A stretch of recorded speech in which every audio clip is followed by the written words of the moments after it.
Irán está estrangulando el suministro energético mundial, lo que le proporciona a Putin 150 millones de dólares diarios en ingresos petroleros adicionales. Ucrania se prepara para implementar una solución inesperada.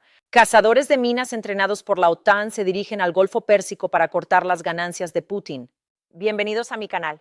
Si son nuevos por aquí, este canal es su fuente de información detallada sobre las historias militares, geopolíticas y económicas que están transformando el mundo. Estos 4 buques están a punto de redefinir el poder naval en el nuevo orden mundial. Y si aún no te has suscrito, hazlo ahora mismo, porque lo que te voy a explicar no se trata en ningún otro lugar con este nivel de detalle. En serio, en ningún otro sitio. Suscríbete. Reino Unido y Ucrania se preparan para una maniobra en el estrecho de Hormuz que ni siquiera Estados Unidos previó. Una acción tan estratégicamente audaz, tan inesperadamente ingeniosa, que no solo está cambiando el rumbo de la guerra contra Irán, sino que está redefiniendo por completo el panorama de poder naval en este nuevo escenario. Y en medio de todo esto, Vladimir Putin se encuentra furioso en Moscú, pues si esta acción se lleva a cabo, afectará directamente sus recursos bélicos. Analicemos esto desde el principio. Para comprender la gravedad de lo que el Reino Unido y Ucrania están a punto de hacer, primero hay que entender la magnitud de la catástrofe que atraviesa el estrecho de Hormuz para todo el planeta. El estrecho de Hormuz tiene 34 kilómetros de ancho en su punto más angosto. Eso es todo. Tan solo 34 kilómetros de agua separan Irán de Omán. Por ese estrecho corredor fluye el 20% del suministro mundial de petróleo, el 20% del gas natural licuado global y hasta el 30% de los fertilizantes comercializados internacionalmente. Antes del 28 de febrero de 2066, alrededor de 3.000 embarcaciones transitaban por ese estrecho cada mes. En estos momentos, esa cifra se ha desplomado hasta aproximadamente el 5% de los niveles previos a la guerra. La Agencia Internacional de Energía la ha calificado oficialmente como la mayor interrupción del suministro en la historia del mercado petrolero mundial. No una de las mayores, sino la mayor de la historia. Mayor que la crisis del petróleo de la década de 1970. Y si se consideran las consecuencias para la economía global, las cifras son realmente alarmantes. El crudo Brent superó los $120 por barril en las primeras semanas de la guerra. Los precios de la gasolina en Estados Unidos cruzaron los $4 por galón por primera vez en años. Los precios de la gasolina en Europa casi se duplicaron. Las aerolíneas comenzaron a cobrar recargos por inspección de combustible. Países como Bangladesh, Pakistán y Vietnam declararon emergencias de combustible. Los estados del Golfo, que dependen del estrecho para más del 80% de sus importaciones de alimentos, comenzaron a transportar por vía aérea productos básicos debido al desabastecimiento de los supermercados. Esa es la magnitud del problema. La pregunta que todos se han hecho desde el primer día de este conflicto es muy simple. ¿Quién lo va a solucionar? Y aquí es donde la cosa se pone realmente interesante, porque la respuesta que nadie esperaba no fue Estados Unidos solo, no fue el poder combinado de la Marina Real y la Marina Francesa por sí solas. La respuesta que está surgiendo esta semana es Ucrania. Sí, Ucrania, el país que ha pasado los últimos 4 años defendiéndose de una invasión rusa con drones y valentía, ahora se prepara para enviar sus buques de guerra a miles de kilómetros de distancia para desminar el punto estratégico energético más importante del mundo. Y el Reino Unido está ahí mismo, apoyándolos, asegurándose de que esto suceda. Ahora, hablemos de los buques en sí, porque creo que uno de los aspectos que se pierden en el panorama geopolítico general es la capacidad real que se encuentra en Port South en este momento, lista para ser desplegada. Cuando revisé los detalles técnicos de estos 4 buques, comprendí perfectamente por qué los analistas de Defense One y Naval Experts que cubren este conflicto han sido tan enfáticos sobre la posible contribución de Ucrania. No se trata de pequeñas patrulleras. Son plataformas sofisticadas de guerra de minas diseñadas específicamente para este fin y homologadas por la OTAN. En conjunto, representan uno de los sistemas de contramedidas contra minas más capaces que cualquier país, fuera de una gran potencia naval, podría desplegar actualmente. Permítanme pues explicarles qué tiene Ucrania. Los 2 primeros buques son el Churna y el Chessie, anteriormente conocidos en la Marina Real como HMS Grimby y HMS Shoreham. Ambos son cazaminas de la clase Sandown de un solo rodillo, construidos por Vosper Thornycroft y comisionados a principios de la década de 2000.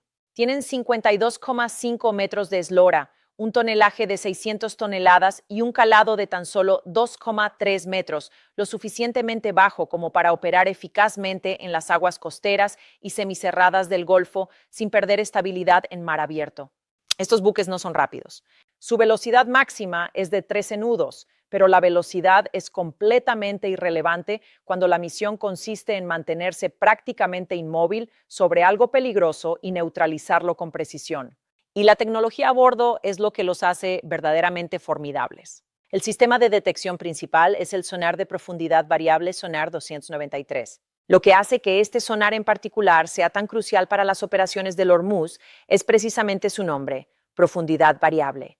El cabezal del transductor se puede separar del orificio y bajar mediante un cable a diferentes profundidades, optimizando el rendimiento acústico en función de los gradientes de temperatura del agua y las termoclinas. Esto es de vital importancia en el Golfo, donde las aguas cálidas y poco profundas crean condiciones de propagación del sonido complejas que un sonar fijo no podría manejar. El cabezal desmontable soluciona ese problema directamente. Uno de estos buques, el Churna, antes HMS Shoreham, incluso cuenta con experiencia operativa previa en Oriente Medio. En 2018 inició un despliegue de 3 años en Oriente Medio, donde se le encomendó la tarea de asegurar las rutas marítimas para los buques mercantes. Ya ha navegado por esas aguas. Conoce esas condiciones. Eso no es poca cosa. Los otros 2 buques son el Marupople y el Matapole. Ambos son cazaminas de la clase Almar, también conocida como clase tripartita, donados a Ucrania por las armadas belga y neerlandesa. Estos buques tienen una historia fascinante relacionada con la Guerra Fría. El diseño tripartito surgió de un acuerdo de 1973 entre Bélgica, Francia y los Países Bajos, donde cada país se encargó de un componente diferente del diseño compartido. Francia suministró la electrónica para la detección de minas. Bélgica gestionó los sistemas eléctricos y la navegación. Los Países Bajos se encargaron de la propulsión. El resultado fueron unos 40 buques distribuidos en 3 flotas, uno de los pocos ejemplos genuinos de construcción naval multinacional compartida de la época de la Guerra Fría. Miden 51,5 mi eslora, tienen un desplazamiento estándar de unas 510 toneladas y cuentan con equipos de detección y neutralización de minas similares. Los 4 buques se encuentran actualmente atracados en Port South. Las 4 tripulaciones han completado sus evaluaciones de interoperabilidad con la OTAN.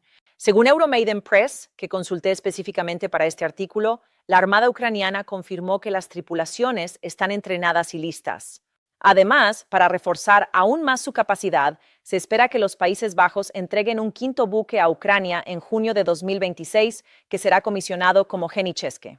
La flota de contramedidas antiminas de Ucrania no se está reduciendo, sino que está creciendo. Sé que esto implica muchos detalles técnicos de los barcos y tecnología de sonar, pero presten atención porque la segunda parte de esta historia, la que trata sobre cómo afecta esto a las finanzas de Putin, es donde todo cobra sentido. Y si siguen viendo este video, son justo el tipo de personas que deberían suscribirse a este canal. Así que adelante, suscríbanse. Me lo agradecerás después. Ahora bien, ¿por qué todo esto es relevante específicamente para la situación del estrecho de Hormuz? Porque la amenaza mental en ese estrecho no es teórica, está documentada y se está intensificando. El 10 de abril, el New York Times informó, citando a funcionarios estadounidenses, que Irán tenía dificultades para reabrir el estrecho de Hormuz, en parte porque la propia Guardia Revolucionaria había perdido el rastro de la ubicación exacta de todas sus minas. Piénsenlo por un momento.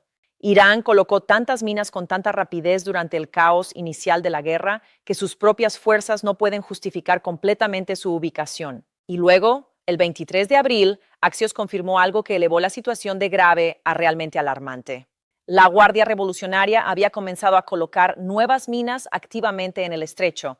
Un funcionario estadounidense y una fuente independiente con conocimiento directo confirmaron nuevas operaciones de colocación de minas en un momento en que técnicamente aún estaba vigente un alto el fuego.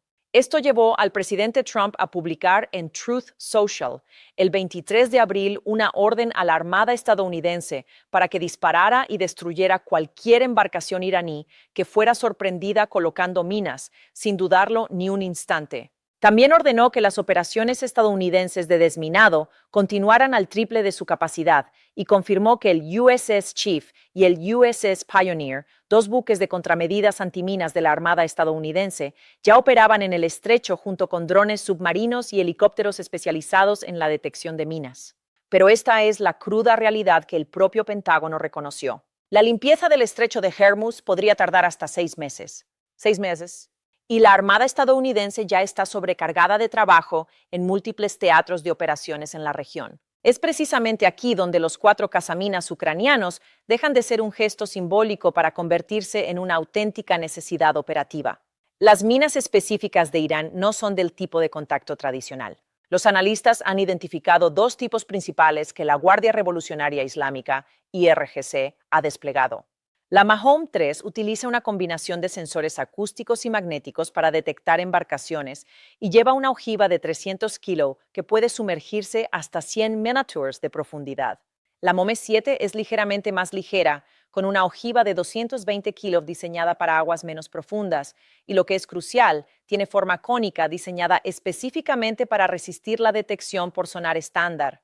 Ambos explosivos detonan automáticamente al activarse sus sensores. No requieren contacto.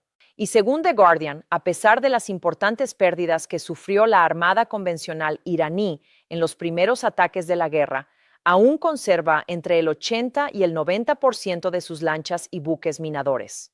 Tiene los medios para seguir colocándolas. De hecho, ya lo ha estado haciendo, y Trump ha ordenado a las fuerzas estadounidenses que disparen a cualquier barco que sorprendan haciéndolo. El sonar de profundidad variable de los buques ucranianos de la clase Sundown está configurado específicamente para detectar minas a las profundidades donde opera el Mahom 3. El cabezal de sonar desmontable, que puede sumergirse a gran profundidad en las cálidas y acústicamente complejas aguas del Golfo, no es una característica deseable en este entorno. Es la diferencia entre encontrar la mina y no encontrarla. Italia también ha confirmado que está reuniendo un paquete de 4 buques para la coalición, incluyendo 2 dragaminas, un buque de escolta y un buque logístico. Según NBC News y Reuters, el jefe de la Armada italiana afirmó claramente que su país no actuaría solo y que otras naciones también enviarían dragaminas. La coalición para limpiar el estrecho de Hormuz se está formando en torno al compromiso de Ucrania. Kiev fue el primero en actuar. Kiev fue el primero en declararlo, y todas las demás naciones que le siguieron están construyendo sobre el marco que Ucrania estableció en la cumbre del 22 de abril en Northwood. El Reino Unido se ha asegurado de que los buques estén entrenados y listos. Francia y el Reino Unido declararon conjuntamente el 17 de abril que establecerían una misión defensiva internacional para el estrecho una vez que se alcanzara un alto el fuego sostenible. Más de 36 países han firmado una declaración conjunta expresando su disposición a contribuir y condenando los ataques iraníes contra buques mercantes. Pero fue Ucrania, un país que aún lucha por su supervivencia frente a Rusia, el primero en alzar la voz y declarar: "Estamos listos". Esto no solo tiene una gran importancia operativa, sino también histórica. Y la razón por la que es históricamente significativo se conecta directamente con la segunda dimensión de toda esta historia, que es lo que esta medida significa para Vladimir Putin y para la guerra de Rusia en Ucrania. Ahora bien, esta es la parte de la historia a la que personalmente dediqué más tiempo a investigar, porque cuando uno escucha por primera vez que Ucrania está enviando cazadores de minas al estrecho de Hormuz, su primer instinto podría ser preguntar: ¿qué tiene eso que ver con la guerra en Ucrania, Sinore? ¿Qué tiene que ver una operación de desminado a miles de kilómetros del frente con Rusia? ¿Tanques en Europa del Este? La respuesta, si se analiza con detenimiento, es que lo abarca todo. Y quiero explicarles por qué. Vladimir Putin se despertó con esta noticia y la sintió como un golpe directo a su tesoro. Permítanme comenzar por la situación económica de Rusia a principios de 2026, ya que el contexto es crucial. En febrero de 2026, la economía de guerra rusa comenzaba a tambalearse bajo la presión combinada de las sanciones occidentales, los ataques con drones ucranianos contra la infraestructura energética y el endurecimiento del límite de precios del G7 al petróleo ruso. Los datos de la Agencia Internacional de Energía muestran que los ingresos de Rusia por exportaciones de petróleo y derivados del petróleo habían caído a tan solo $9. 5.000 millones, el nivel más bajo desde que comenzó la invasión a gran escala. Los volúmenes de exportación cayeron a 6,6 millones de barriles por día. Los ataques ucranianos contra los puertos bálticos redujeron las exportaciones físicas hasta en un 40%, según Reuters. El PIB se contrajo. Las quiebras aumentaron un 31% en 2025, llegando a 568,000 casos, según datos oficiales rusos. Según un análisis de Chatham House publicado el 10 de abril, Putin se acercaba a un punto en el que podría verse obligado a hacer concesiones reales en Ucrania, simplemente porque la economía ya no podía sostener la guerra. Y entonces, el 28 de febrero de 2026, Estados Unidos e Israel lanzaron su guerra contra Irán. Y todo cambió para Putin de la noche a la mañana. El cierre del estrecho por parte de Irán provocó la mayor interrupción del suministro de petróleo en la historia del mercado mundial. El crudo Brent superó los $100 y luego se acercó a los 120. El Financial Times calculó que Rusia estaba obteniendo $150 millones adicionales al día solo por el aumento repentino del precio. Sergei Bakawenko, investigador principal del Centro Carnegie para Rusia y Eurasia, declaró a CNBC que las ganancias totales de Rusia ascendieron a miles de millones en cuestión de semanas. Según The Kyiv Post, que cita cálculos del Financial Times, Moscú recibió entre 1.300 y 1.900 millones de dólares en ingresos adicionales por impuestos a las exportaciones solo en las 2 primeras semanas. El crudo ruso, que se vendía con descuento, de repente cotizaba con una prima respecto al Brent en algunos mercados. Los países que habían reducido sus compras de crudo ruso se vieron de repente desesperados por conseguir lo que fuera. Chatham House lo describió claramente como un regalo económico para Putin. Ahora piensen en esa cifra, $150 millones al día. Cada día que el estrecho permanece cerrado, cada día que esas minas están en el agua, el tesoro de Putin se llena con $150 millones adicionales que se destinan directamente a financiar la guerra en Ucrania. Cada semana de cierre supone más de $1.000 millones en capacidad adicional para la maquinaria bélica rusa. Este es el vínculo financiero directo entre las minas en el estrecho y los soldados que mueren en el frente en el este de Ucrania. No es algo abstracto. Es un flujo directo de dinero desde la estrategia de colocación de minas de Irán hasta la capacidad de Putin para continuar la lucha. Ucrania lo entiende perfectamente. Ucrania venía ganando una batalla económica contra la infraestructura energética rusa mediante ataques con drones a puertos bálticos e instalaciones del Mar Negro.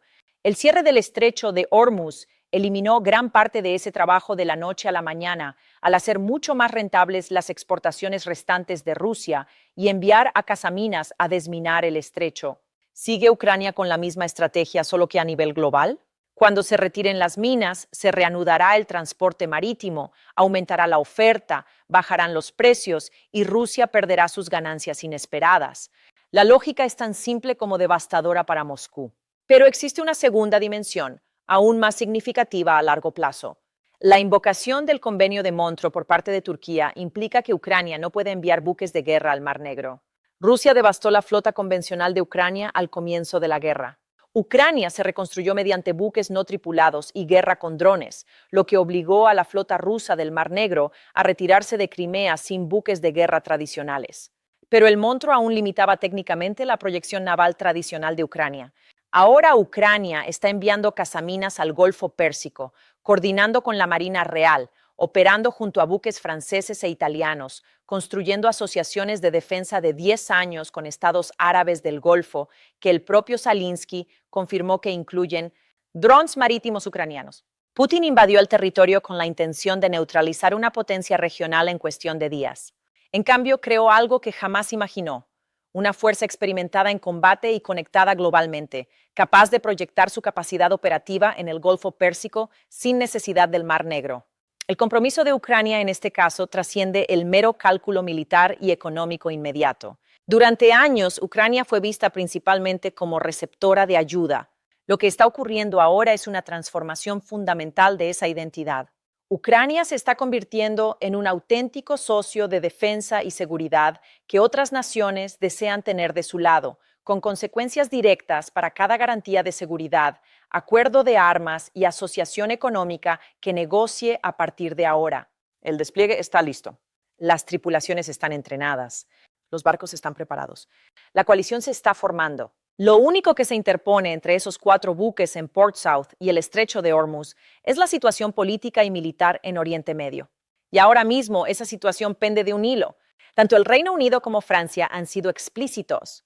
ninguno está dispuesto a enviar buques al estrecho mientras exista una probabilidad significativa de que se reanude la guerra. El alto el fuego negociado por Pakistán el 8 de abril sigue vigente, al menos en teoría. Sin embargo, Axios confirmó el 23 de abril, citando a un funcionario estadounidense, que la Guardia Revolucionaria Islámica había comenzado a colocar nuevas minas. Las fuerzas estadounidenses han desviado 38 buques desde que comenzó el bloqueo el 13 de abril. 3 portaaviones se encuentran desplegados simultáneamente en la región por primera vez desde 2003. El ministro de Defensa israelí declaró públicamente el 23 de abril que Israel está preparado para reanudar la guerra y solo espera la autorización de Washington. Esto no es un alto el fuego, sino una pausa con fuertes medidas de seguridad. Las conversaciones de paz no ofrecen garantías. La primera ronda en Islamabad duró 21 horas sin acuerdo. La segunda ronda se canceló cuando Trump alegó luchas internas en Trán. La última propuesta de Irán intenta desvincular Hormuz de la cuestión nuclear. Trump ha indicado que casi con toda seguridad esto no será suficiente. La principal exigencia estadounidense sigue siendo el cese permanente y verificable del enriquecimiento de uranio iraní. Ninguna facción del fragmentado liderazgo iraní ha dado su consentimiento público. Mientras no lo hagan, el estrecho permanecerá cerrado y los cazaminas ucranianos seguirán en Port South. Pero en cuanto se establezca un alto el fuego real, la situación se acelerará. La misión se planificó en la cumbre de Northwood del 22 de abril, con la participación de 30 naciones. El papel de Ucrania ya está definido. Defense 1 señaló específicamente que los sistemas de sonar desmontables de los buques ucranianos de la clase Sundown están configurados para las condiciones acústicas exactas de las aguas cálidas y poco profundas de la termoclina del Golfo. Durante semanas, Estados Unidos ha recopilado información sobre la ubicación de las minas mediante drones submarinos y vigilancia satelital. Estos buques no van a improvisar, van a ejecutar la medida. Cuando se reanuden los envíos, los precios del petróleo caerán, la crisis energética comenzará a atenuarse y los ingresos extraordinarios diarios de Rusia de $150 millones empezarán a esfumarse. El análisis de Chatham House sugiere que una caída sostenida de los precios podría llevar al petróleo a los $50 por barril a largo plazo, precisamente en el momento en que Rusia se enfrenta a restricciones de producción, presión por sanciones y limitaciones a las exportaciones. Chatham House calificó ese escenario como potencialmente devastador para el presupuesto ruso a mediano plazo.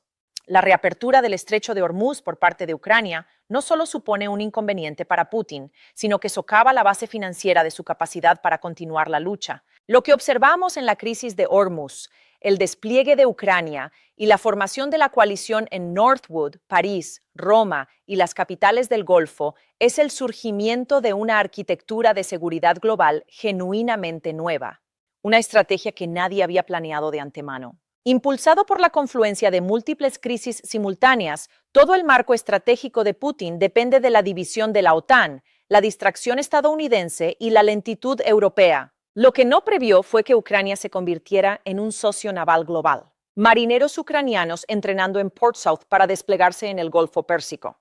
Zelensky firmó acuerdos de defensa de 10 años con los estados del Golfo, que incluyen drones marítimos ucranianos. Nada de eso estaba en sus planes cuando lanzó lo que denominó una operación militar especial en febrero de 2022, esperando que durara solo unos días. Ucrania está convirtiendo ese error de cálculo en un activo estratégico global, despliegue tras despliegue de cazaminas. Y cuando esos 4 barcos finalmente zarpen de Portsmouth y se dirijan al sur a través del Canal de Suez hacia el Mar Rojo y el Golfo de Omán, transportarán algo más importante que equipos de sonar y vehículos de desactivación de minas. Transportarán la prueba de que un país que se suponía que estaba destruido hace 4 años ahora opera en el escenario mundial de maneras que ni siquiera sus aliados más cercanos anticiparon por completo. Esa es la historia que subyace a la historia. Por eso, ni siquiera Estados Unidos podía creer lo que el Reino Unido y Ucrania se preparaban para hacer, porque no se trata solo de una misión para aclarar las ideas. Es una declaración sobre en qué se está convirtiendo Ucrania, sobre cómo se manifiesta en la práctica el compromiso del Reino Unido con sus socios y por qué las antiguas ideas sobre quién ostenta el poder en este nuevo mundo se están reescribiendo en tiempo real. Si has llegado hasta aquí, es porque te interesa comprender esta crisis. Así que suscríbete al canal de la Doc. Elena Harris, porque estamos siguiendo de cerca cada detalle de esta historia. Y sinceramente quiero saber tu opinión. Deja un comentario. ¿Crees que los cazaminas ucranianos llegarán a Hormuz? ¿O es toda una farsa? Y cuando esos barcos se desplieguen, ¿cuánto tardará en desaparecer la ganancia inesperada de 150 millones de dólares diarios de Putin? Dime qué piensas. Leo todos los comentarios.